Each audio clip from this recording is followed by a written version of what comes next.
This is a loaded question today. Do I deserve this? It's one of the most common reactions to suffering. The world should make proportional and mathematical sense. God is good. God is in charge. Good things are supposed to come to good people and bad things to bad people. The presence of suffering then raises questions of blame. Am I really that bad? Have I been such a great sinner?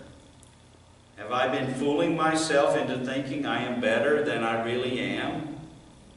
If I am not bad enough to deserve this, does that mean that God is unfair?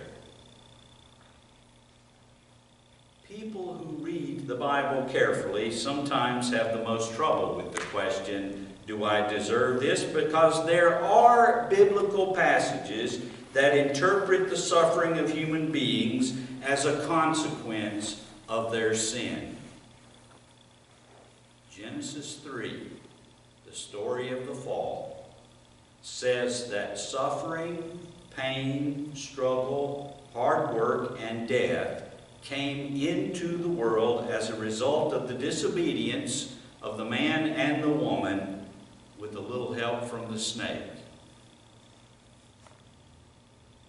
The historians who recorded the story of Israel and Judah in the books of Kings understood that nations went down to defeat before other countries because they had turned away from God, followed after other gods, and abused the poor and powerless in their own society.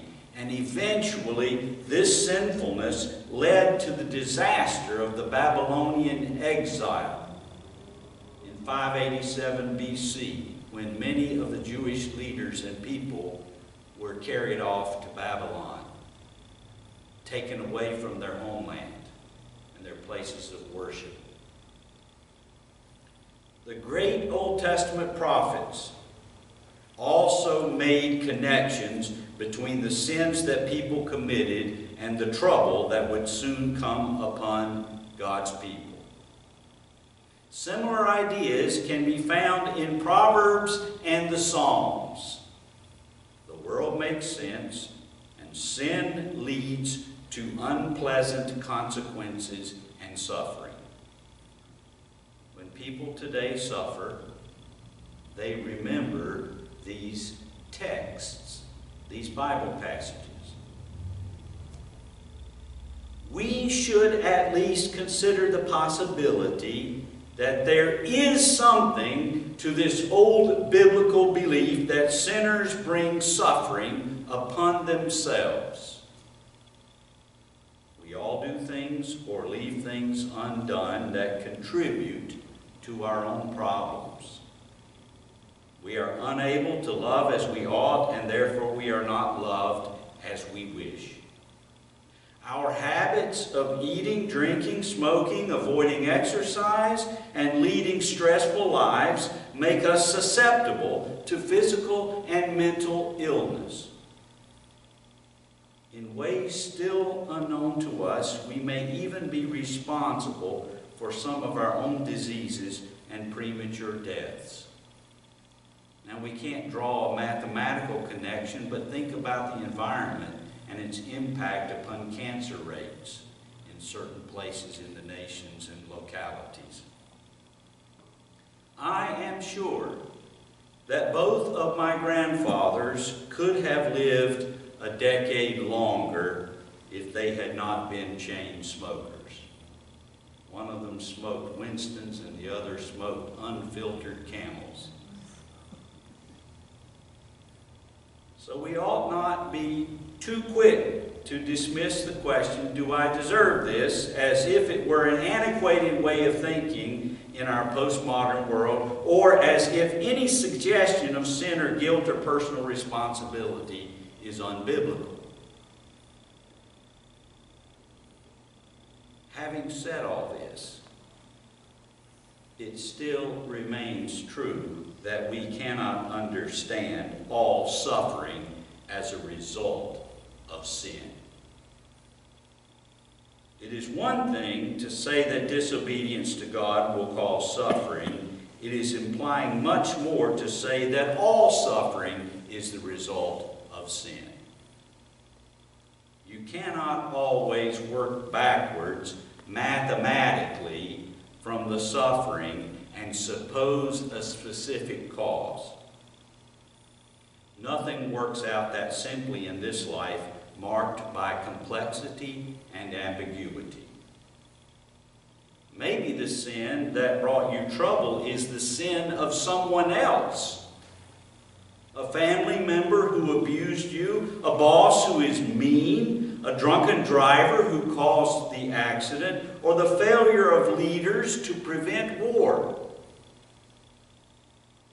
Maybe there is such a thing as innocent suffering,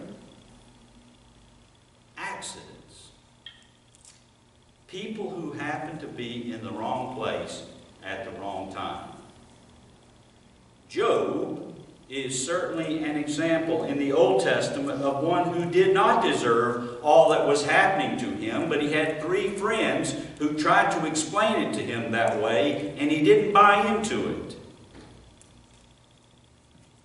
The philosopher Nicholas Waltersdorf puts it this way: of course, some suffering is easily seen to be the result of our sin.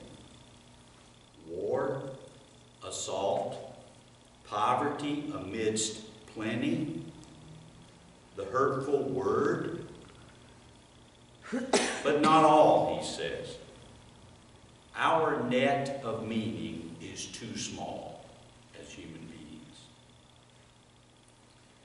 Now, one of the best places to find a clarifying word from Jesus on this topic is in John 9 that I just read. Jesus and his disciples passed by a blind man, and the disciples asked Jesus, and they were reflecting public opinion at the time, "Rabbi, who sinned, this man or his parents, that he was born blind?" That is a logical question if you assume that there is always some human being at fault in every example of suffering. Like many people in our own day, Jesus' disciples had read their Old Testament, and they knew some of those same texts that we have talked about earlier, and they assumed a clear human responsibility for most suffering. Jesus responded by saying that the blindness was not the result of sin on the part of either the blind man or his parents, but that God's works might be revealed in him. The question of blame, or what is deserved for Jesus in this situation, is irrelevant. The most important truth is that God will make God's self known by responding to the need of this blind man in his particular dilemma. And so it is with our suffering, brothers and sisters. Now, maybe we have done something to deserve or contribute to it. I'm sure that my sugar levels would go down if I would give up ice cream at 9 o'clock at night. And I'm sure that I could reduce the plausibility of accidents if I observed the civil laws and the speed limits for myself and for other people. It's good to be aware of that, to admit it, to own up to it, to be forgiven, to exercise some responsibility in God's world. But maybe we're innocent. We cannot see why it should be happening to us and not to someone else who appears to be a worse sinner than we are, although that's a dangerous thing to try to judge.